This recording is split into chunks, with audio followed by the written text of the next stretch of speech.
but this you mean introduce mod 8? No. But it said 8, not 3. So that point passes not. Yeah. So you can get out of here.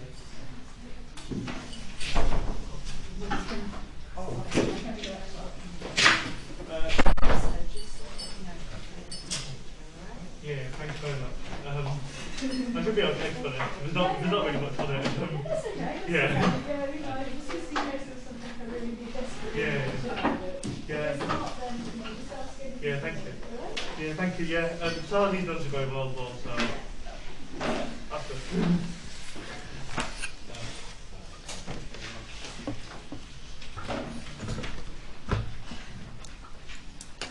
Hello, lovely to see a few more of you than last week.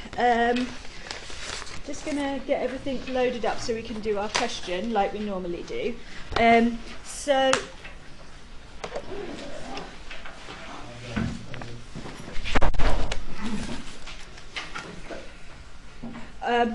I've also put the cable away somebody's put the cable away quite nicely this week, so hopefully less accidents than last week. Yeah. Right.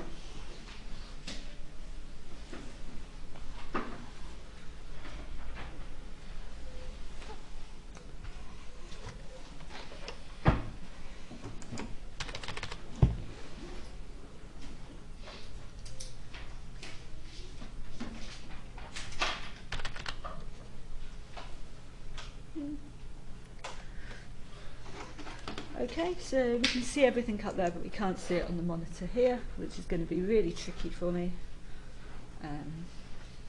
There we go.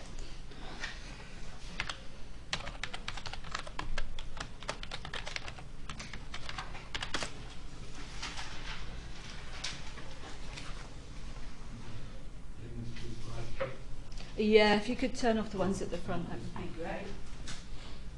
Yeah, that's awesome. Thank you so much, Sarah Lise.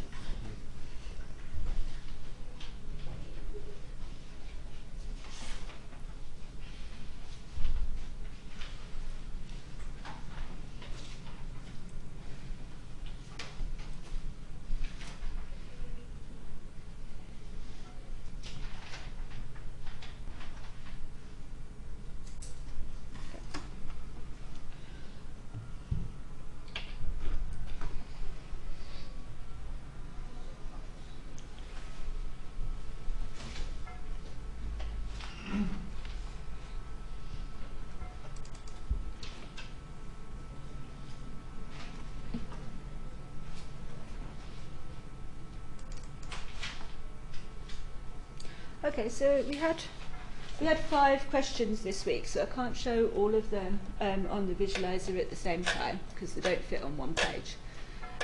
But as we get the poll loaded up, just have a think about which one you'd like to see on the board, and we'll go from there.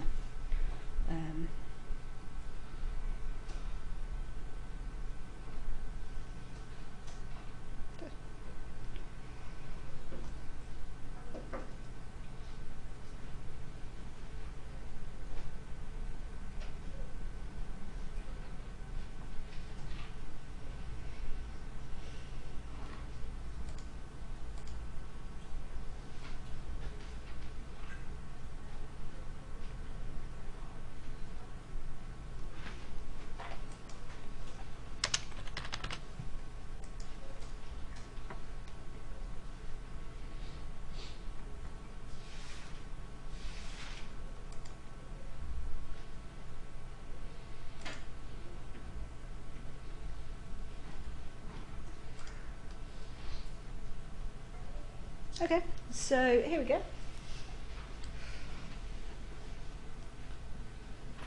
There was 5 questions. Feel free to let me know which one you'd like to see. Question 1 was the confidence interval for an estimate of the proportion in binomially distributed data. And I did get asked a couple of questions about that one last week, so you might want to see that. Question 2 is confidence interval for the difference between 2 means without assuming anything about the underlying distributions. Question 4 was very similar. It was, again, comparing two different means, so trying to decide if two samples do have the same means, and there we were allowed to assume the normal distribution. Question 3 was about combining samples from the same distribution, which was maybe going to help us with justifying what the formula was in question 2 and question 4. So that one was a bit more probability-y rather than computational. And question 5 was a confidence interval for the difference between two success probabilities for the binomial samples. So that was very similar to question 2 and question 4, but again we had yes, no's as our answers coming out there. So I've got 6 votes so far. Let's have a look at what we've voted for, and maybe if you want to pile in you can. Okay. That looks like a lot of people saying question 1. A few more people saying question 2, I think. Okay. So in that case, why don't we do question number 1? Then for the main part of the tutorial, you guys can work on what you need to. And then if we need to clarify one of question 2 and question 4, we can do that. Okay. Right, so.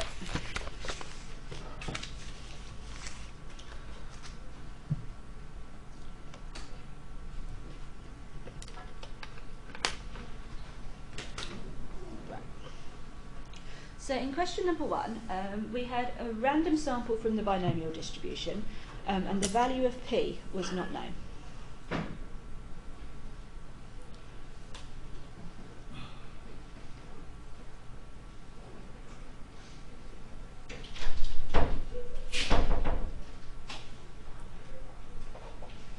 And these were actually binomial random variables because we're only taking one person each time.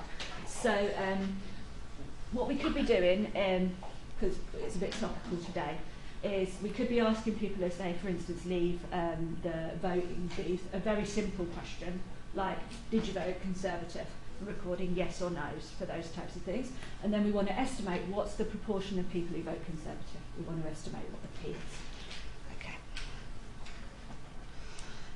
Okay. So we want a confidence interval for P. So we've asked a large number of people. We want to say, well, given that I've observed this from asking 10,000 people, what's the probability, or what kind of range can I say that P is in with a certain probability? So if I want the 100 times 1 minus alpha confidence interval, for instance, I want to say with 99% certainty, if alpha is equal to 1%, with 99% certainty, the proportion is inside this range. What format is that going to take?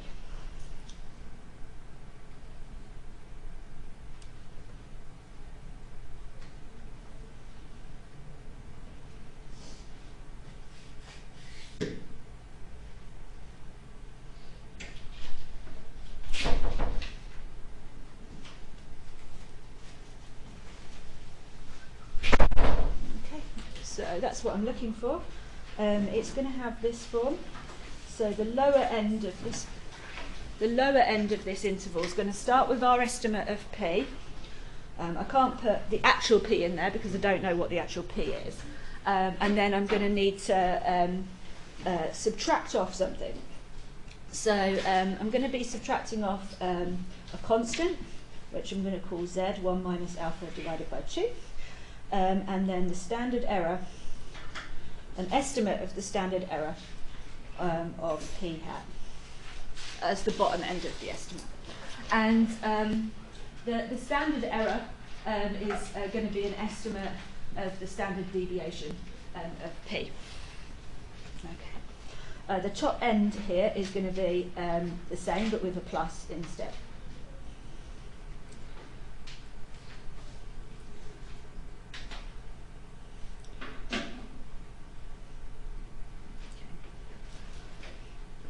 I do need those hats on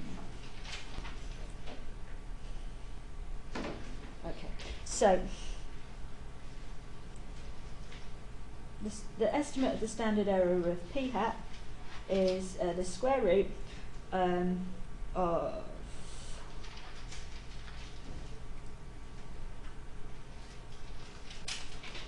this beast here. So I've got the square root in there, p hat times 1 minus p hat, so that's going to be an estimate of the variance. Yeah? Where do you get the 99% from?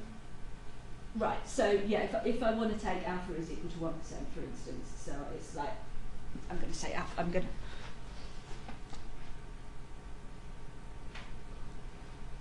yeah, for a particular alpha.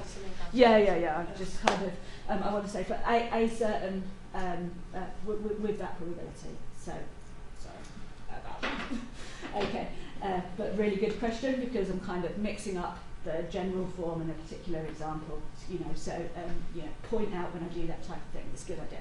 All right, so this thing here is an estimate of the variance of p, and then scaled by the number of observations that we've got. We're taking the square root of it because we want an estimate of the standard error, not the variance. Okay, so that's what we need to be plugging in for the estimate of the standard error. Okay, so we want to show that the length of this confidence interval is proportional to the standard error.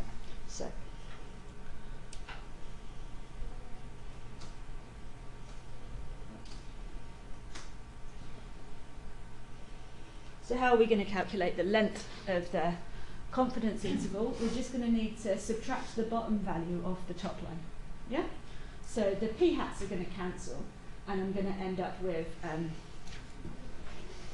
2 times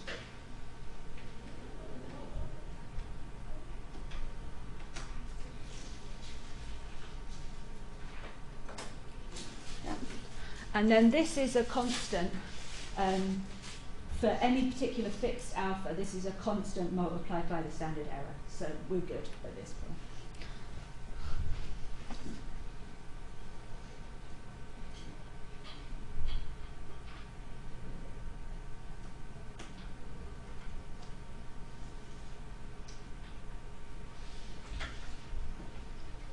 So that does what we need.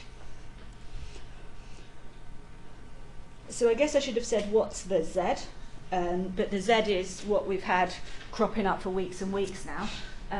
It's the quartile of the normal distribution with the parameter 1 minus alpha divided by 2. And the reason why we need to remember to divide by 2 is because we're going for a double-ended confidence interval, so we need to reject half of the data at the top and half of the data at the bottom. Okay. So this is part A. For part B, we needed to graph a function that we were given, which was Vp, which was P1 minus P. Okay. So going back to A level, I guess, the first thing I did was I thought, well, where is this function 0? So it's going to be 0 for p is equal to 0, and 0 for p is equal to 1, because it's a lovely quadratic. And you should be able to think, well, what else do I need to graph a quadratic? I need to know what the maximum or the minimum is, and then I need to know whether it's concave or convex. So I'm not going to go into the detail there. I think you can do it nice and easily, but roughly speaking, what you get is something that goes from p from 0 to 1, which kind of makes sense, right? Because we kind of we're looking at a proportion, and then our function v is going to be this kind of shape.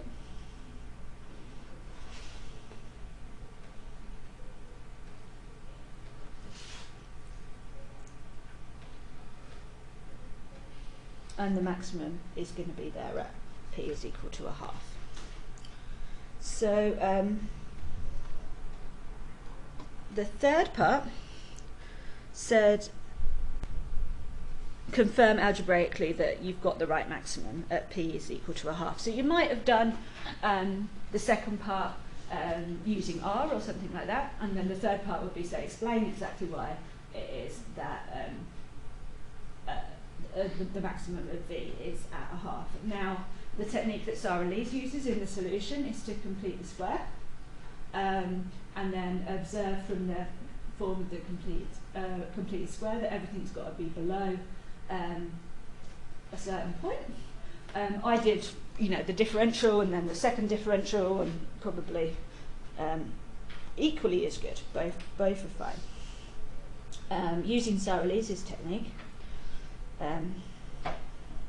if I want to complete the square,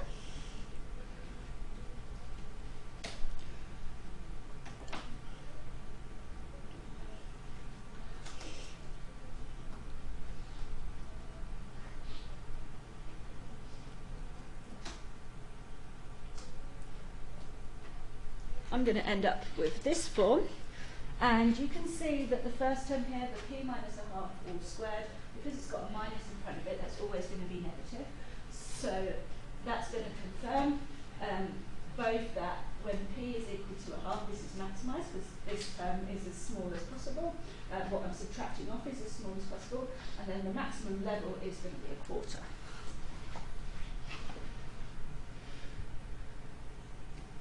Okay. Right.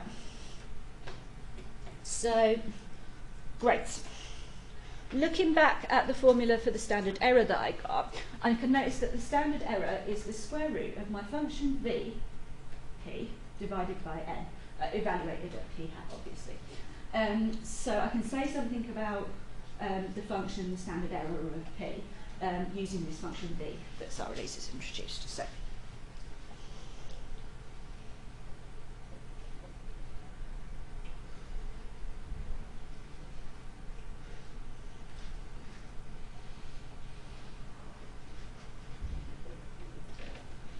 okay, so my first observation is I can just put in the function v.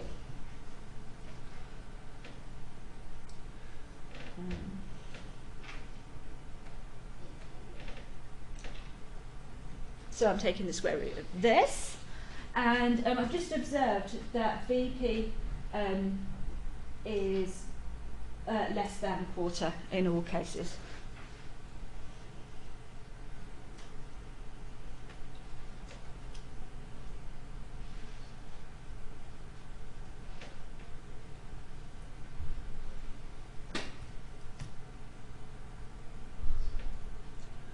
So, because the square root is an increasing function, I know that the square root of Vp divided by n is less than the square root of 1 over 4 divided by n. Okay, great stuff. So, with this in mind, I can find an upper bound for the 95th percent confidence interval. Now, why might I want to use an upper bound rather than just calculate the whole thing? I might just find it easier to calculate 1 divided by 4 times n rather than p hat 1 minus p hat divided by n. Just, because this one I have to look back at my data, calculate my p hat, blah blah blah blah blah. This one I just need to know what the sample size is. I don't actually need my data at all. Right?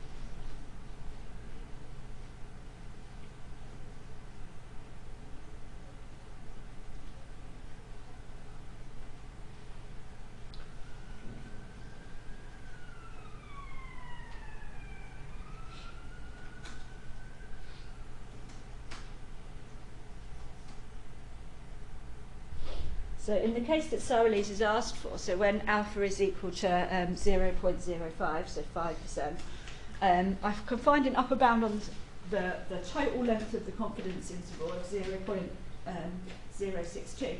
And this is quite remarkable because basically what it's saying is that given the sample size that I've been given, that n is equal to 1,000, regardless of what the value of p is, it can be the actual value of p is, and it can be any value between 0 and 1. I can be totally sure that the confidence interval that I find is going to be inside, well, smaller in total than 6%, 0.062, which is quite nice. Okay, so hopefully that's been helpful to see question 1. So I'm going to leave you maybe 20 minutes to work on anything you've not worked on the sheet, and ask either me or Sarah Lee any questions that you've got. And we'll come back at the end if any recurrent themes come up in our discussion. Okay, great stuff.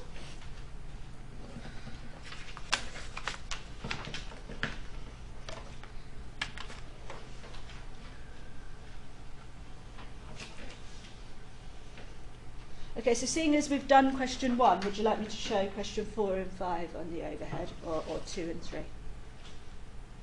Okay, I'll put 4 and 5 on.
Yeah, question 2.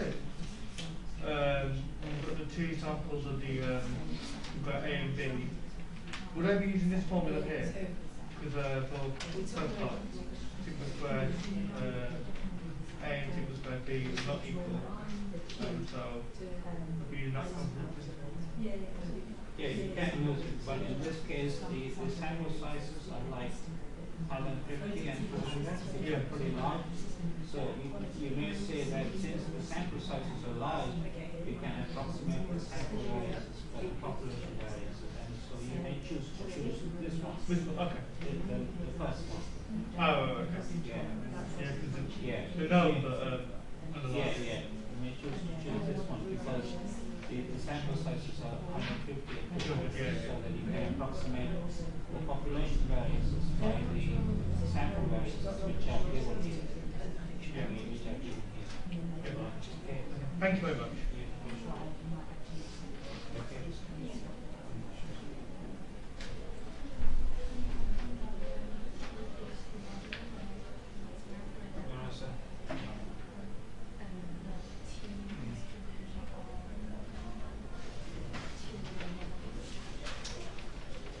Oh, so this is about this then?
and the number of parameters. So if you've been told it's do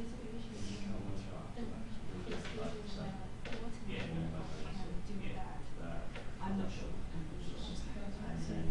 I would say just use those to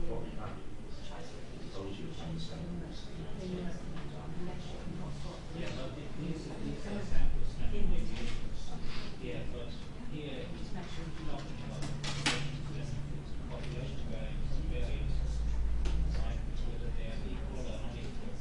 So you have to, for this question, you need to use this one. You have to not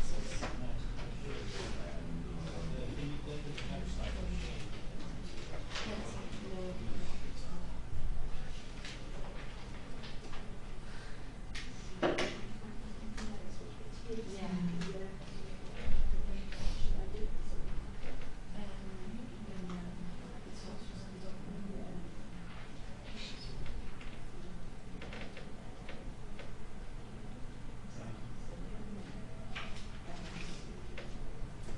Yeah. So here, if you go to the two sample counters and follow the link before you still choose.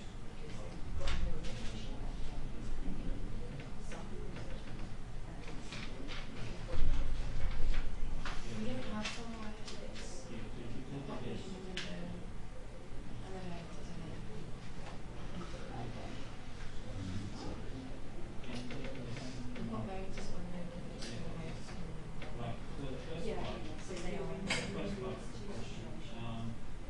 so the first part, we are assuming that population variances are unknown.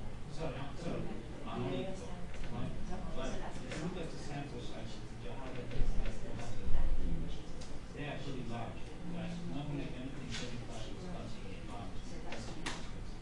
So you can suppose, for the first part, you can suppose that the samples in 140 and 98 are equal to the population standard deviations. And use this one right here, use this one right here to plot this picture. That's because the reason for using this is because that sample sizes are not enough. You can approximate the sigma squared as y squared by 114 squared and 98. Thank you.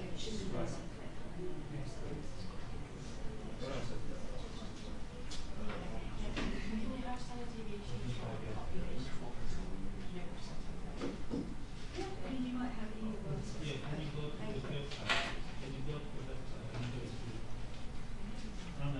to the website actually? And then go on.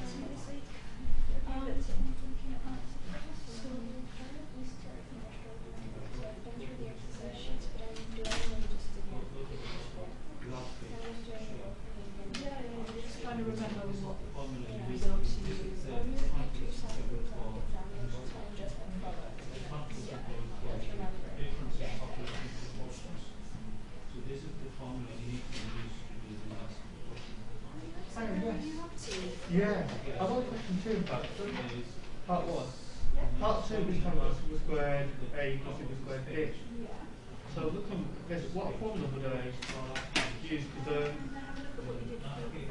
for the first one that you used this formula here, I was going to use this formula until this close up because so this is the sample size is quite large. We could just use the first formula on the here. Do something more accurate than this one Okay. by combining your observation from sample 1 and sample 2 into one estimate of the variance and then putting that instead of like sigma x and sigma y. So how do I do that? Right. do you mind if I write on something? Is that I've got the.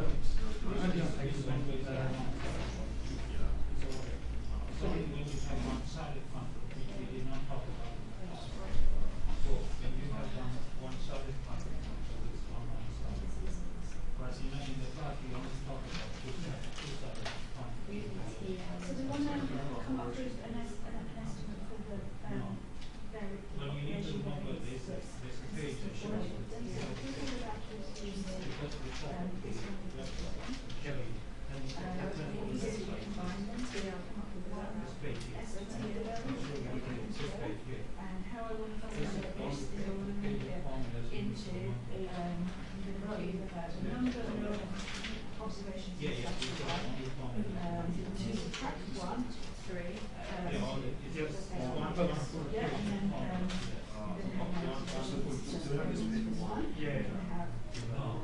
and then you repeat the same for B. yeah, do the same for B, and then what do you think we're going to have to divide by? You'll have to divide by, I think it's n plus n, so in this case NA plus NB plus 2. Plus 2? Minus 2. Minus, sorry, minus 2, yeah. You got, yeah. Yeah, exactly. So that Yeah. the same degrees of freedom, the same Yeah. constraints on both sides of the fraction. So once I've calculated this, then the format I can use is exactly the same as this one, but I just replace both of these two with my new estimate. Oh, so that's what we're trying to square root basically. Yeah, this is what goes inside the Are you square root, but I still need to do the square by m and n. So Go what back goes to the inside the next square root is then going to be my new estimate divided by n plus my new estimate divided by n. So the estimate is the same for each one then? Yeah, this is the same. Okay. No x, no y. Okay, yeah, that makes sense. Yeah. So that's the complete formula, or do I just do x minus? Yeah, you still need to Yeah, do yeah, all yeah. of the x minus, that's just Yeah. what we're going to do. Oh, that's about it. There are 4 different You're still going to formulas. need x minus y, you're still going to need the same Yeah. thing here. The first formula I gave you here is Give that a go and find out whether or not you get a bigger or a smaller this difference. applies when the population variance is so Yeah. long. It's to see the difference between those two and then see what effect it has. So you've added an extra So so in this that's case, what makes sense.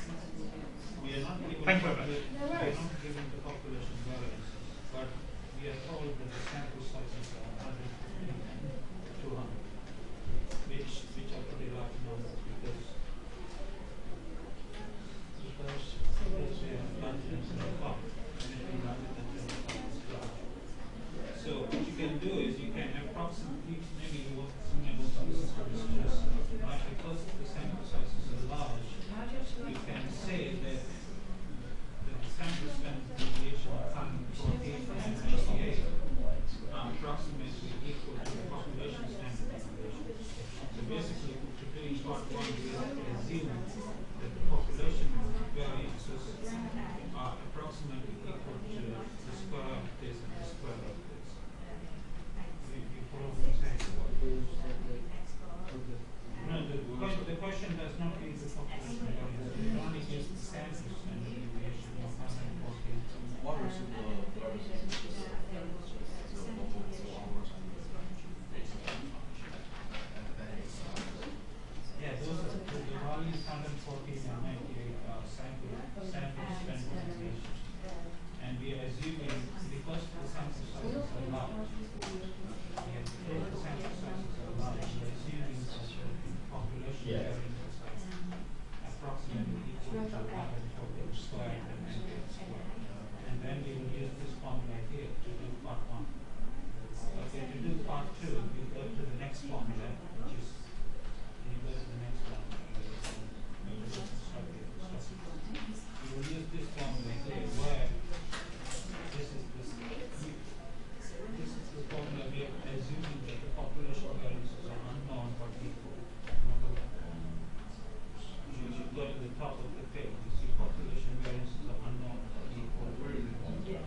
Yeah, but that's, you're doing question 2, right? But you've already given what the sample variance is, right? Okay, so you don't need to expand it like this because the sample variance is given as 114 squared and 98 squared, so you can use them directly into this. Yeah, and this. so I found that Okay. there wasn't a massive difference. You know what I'm saying? The second part, the confidence was a lot smaller. Well, So square A little bit smaller. a little bit smaller, yeah. No, you still need to use this formula one, but Okay. this thing here is m minus 1 times the sample variance. And this one is m minus 1 times the sample variance. So you need to use that formula. You need to use this I don't think formula. we were with the told numbers. that you don't have to remember the These two numbers. you don't have to derive the formulas for the one sample confidence interval. Yeah. But for these two sample ones, will we get tested like this in the exam or that? I am not sure. You will need to ask Sally what's examples. Yeah, that's a sample. Yeah. But I do know that we next week and the week after, as we talked about before, we do get like comparing like some 1 and 2 sided, you know. Yeah, how that's it's that. yeah, Exactly, yeah. Like one But, sided and two yeah, I sided. understand. So you know maybe just asking. Oh, okay, yeah. When it's available, yeah. That's right, yeah, but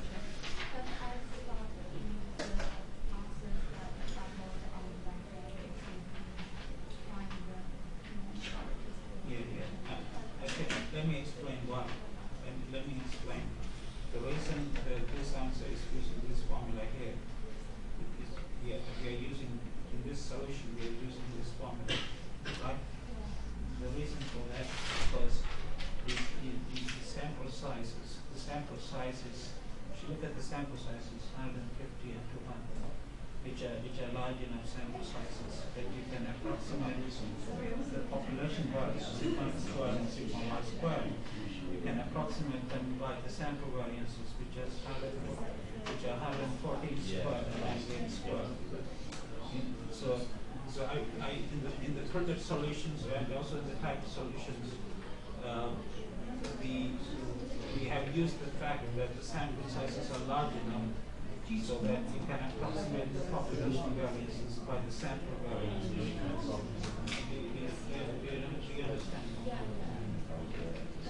Do you understand? Like 25, like any sample greater than 25 is considered large enough. So that would be 150 and 200 are very big sample sizes. Yeah. You're right, sir.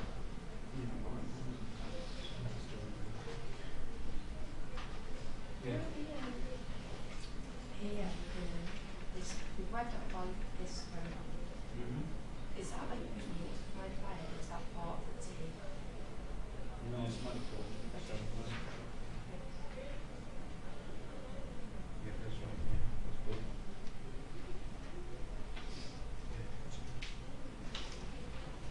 Sally, so with the like you've got confidence like two sample confidence intervals. Like we were told that for the one sample we would be able to derive, but for the two sample ones, how would we test that in the exam then? No, the two samples will not come in the exam, Okay. so you only need to know the one sample confidence interval and the derivations. Okay. Two samples will not be examined. Okay. So what about But you the can still study them though. Okay, Yeah, fair enough. yeah. So what about the actual hypothesis as well? Is it say? Yeah, the one sample will come and the two sample will not come. Okay. We'll cover it tomorrow. Okay, Yeah, thank you. yeah.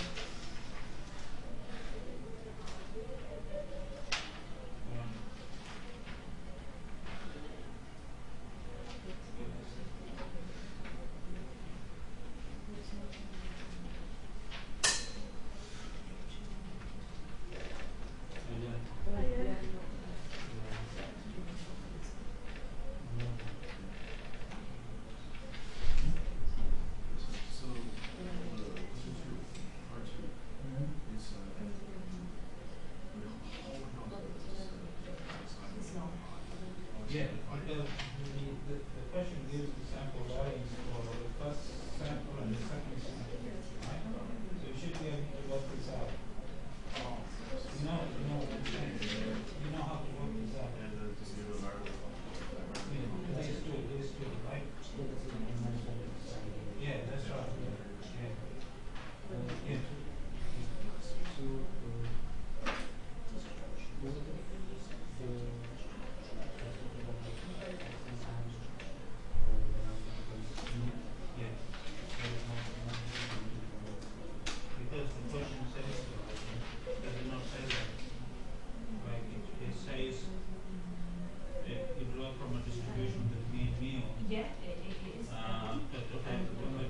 random samples are coming from the population that's being made. So you can show it's nice. It's easy to show that the expectation of X bar is mu, and the same thing the expectation of Y bar is mu.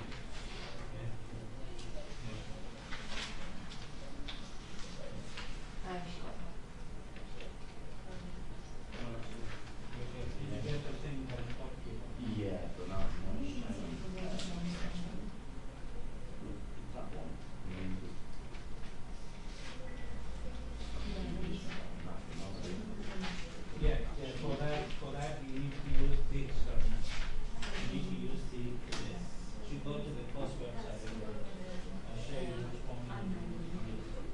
Yeah, you need to use this formula here, because the reason for that is we are assuming that the population values are known for this course. So you need to use this formula here to Which part of that first part? this is the consensus where SP is given by this. It's one part of the same.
Okay, so just wanted to kind of draw us to a close. I think the material that you've got this week from Saris is hypothesis testing. You've got both one and two-sided hypothesis testing to come. We'll do that next week and the week after. The only observation I wanted to make about what was going on this week is just to be really, really careful with your assumptions, because nearly every conversation I've had with people has been about reading the question and then deciding what your assumptions are, so what formula to use. And, you know, especially under a lot of time pressure and an exam, I'm going to confess it's the type of thing that is very easy to do, and I have done it in the past as well. So with your questions, you've got lots of cases in your notes. Be careful about whether or not there's the underlying normality assumption. Usually you're using quartiles in quartiles of the normal distribution as your constants and your confidence intervals, but if you've got that normality assumption, that's going to change to the student t distribution. So just be a bit careful with that. and then also about whether or not you know whether the variance is, or whether you've been given variances or whether you've been given sample variances. Just be a bit careful with the phrasing of the sentences with that. And other than that, you should be absolutely fine as to decide what to do. And I think that's kind of like keeping a bit of a level head when reading the questions rather than about mathematics. And certainly, it's something that I do. I get under a lot of time pressure in the exam. I run at things like a steam train and think I know what the question says rather than actually reading what the question says and fall on my ass. So just be a bit careful with that. All right? Yeah? Just one question. With second thought, I've got T with 22 0.975, but Yeah. the table for student T distribution Doesn't contain this value. doesn't contain 22. Yeah. So if the table that you're given doesn't contain the degrees of freedom that you're looking for in the student distribution, you just jump upwards. So in this case, to 24. To 20, no, the other way. So Oh. up in the table, so down in the degrees Oh, of freedom. 20. Yeah. So to the next available one, so to 20 or to 21 or whatever is Yeah. available in your table. So you just go that way rather than the other way. Okay. You just want to take the smallest number of degrees of freedom that you've got available to you that's less than the bound. The biggest Yeah. I know what you mean. Okay, great stuff. Thank you very much. I'll see you all next week.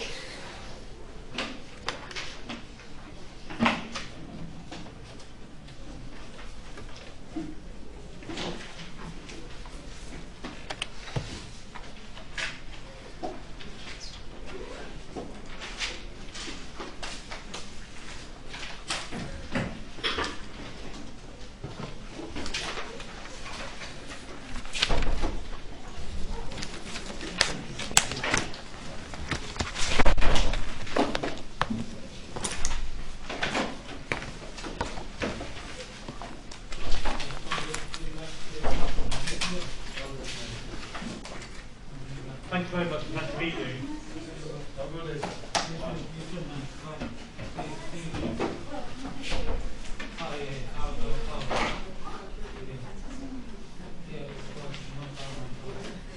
Well, I know you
for like loads of my hours.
double check everything.